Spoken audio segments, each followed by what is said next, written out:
இது வந்து கருப்பு கவுனி அரிசி அப்படின்னு சொல்லுவாங்க. இந்த கவுனி அரிசியை வந்து நாளைக்கு காலையில் நான் வந்து பொங்கல் பண்ணுறேன். சுகருக்கு ரொம்ப நல்லதுன்னுவாங்க. பட் இந்த அரிசி முழுசாக இருந்தாக்கா கொஞ்சம் வேகிறதுக்கும் டைம் எடுக்கும், அது சாப்பிட்றதுக்கும் கொஞ்சம் கஷ்டமாக இருக்கும். அதனால் நான் என்ன பண்ணுறேன்னு கேட்டிங்கன்னா, மிக்சியில் போட்டு இப்படி ஒரு 2 சுத்து விட்டு எடுத்துட்டிங்கன்னா இப்படி பாதியாகிடும். இந்த மாதிரி ஒரு குட்டி டம்ளரில் ஒரு 1.5 டம்ளர், இது 3 பேர் தாராளமாக சாப்பிடலாம். ஏன்னு கேட்டிங்கன்னா, நாளைக்கு காலையில் இப்போ இதை மட்டும்தான் நம்ம ஊற வைக்க போகிறோம்.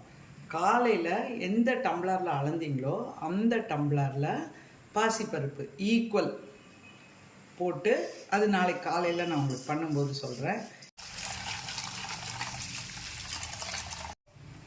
ஒரே ஒரு தடவை நல்லா, ஏன்னா எல்லாத்தையுமே நம்ம வாஷ் பண்ணி யூஸ் பண்ணுறது நல்லதுன்றதுக்காக ஒரு தடவை அப்படி வாஷ் பண்ணிவிட்டு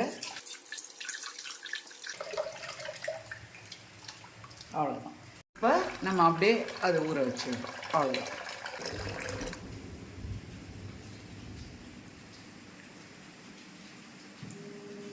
இப்போ நம்ம நேற்று நைட்டு வந்து கருப்பு கவுனி அரிசியை ஊற வச்சோம் 1 டம்ளரு.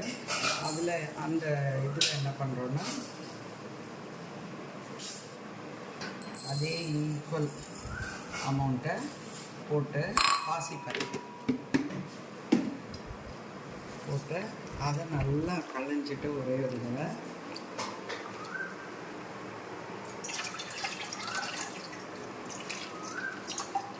இப்போ இது மொத்தம் வந்து 3 டம்ளர் ஆகிட்டு, 1.5 போது. ஸோ 9 டம்ளர், 1க்கு 3 பங்கு தண்ணி விடணும்.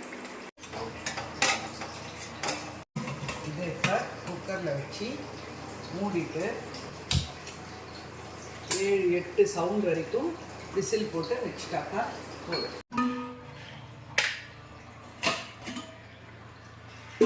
இப்போ இது வந்து பொங்கல் வந்து ரெடி ஆகிடுது.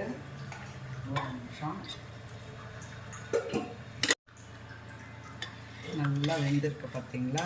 தண்ணி நீங்கள் வந்து கம்மியாக விட்டாலும் சரி, எதுவானாலும் சரி, கொஞ்சம் நல்லா வேகணுன்றதுனால இப்படி விட்டு பண்ணால் தான் ஈஸியாக இருக்கும். நேரம் ஆக ஆக எடுத்துக்கும். இதோ இப்போ பாருங்கள், இப்படி நல்லா கிளறி விட்டோமா. என்னென்னா, நெய் நல்லா நிறைய விட்டுக்கணும்.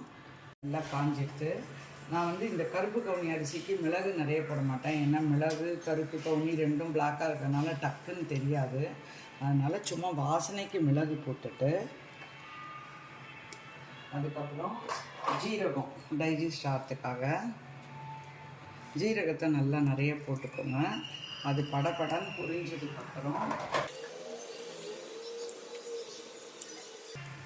அது பொரிஞ்ச உடனே மிளகு பொடியாக போட்டுக்கோங்க. இதுக்கு மட்டும் மிளகு பொடி போட்டுட்டு, கருவேப்பிலை, அலசி வச்ச கருவேப்பிலை, சீவி வச்ச இஞ்சி, இது எல்லாத்தையும் போட்டு ஒரு 30 செகண்ட் அப்படி நல்லா ஃப்ரை பண்ணிட்டு ஆஃப் பண்ணி,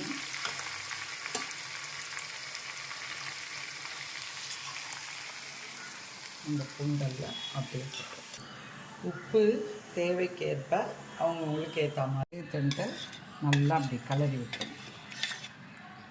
இதுக்கு நீங்கள் நார்மலாக வீட்டில் என்ன சாம்பார் காலையில் வைப்பீங்களோ, இது வந்து மெயினாக சுகர் பேஷண்ட்டுக்காரா, பிபி பேஷண்ட்டுக்காரா அவளுக்கு தான். ஸோ நீங்கள் நார்மலாக உங்கள் குழந்தைகளுக்கு வந்து சாம்பார், சட்னி, அப்புறம் வந்து குழம்பு, எது வேணால் காரக்குழம்பு, எது வேணால் நீங்கள் வைப்பீங்க இல்லையா காலையில். ஸோ அது கூட இதை வச்சு சாப்பிட்டாலே சூப்பராக இருக்கும். தேங்காய் சட்னி ரொம்ப நல்லா இருக்கும், அது நம்ம வந்து கூட வச்சு சாப்பிட்லாம்.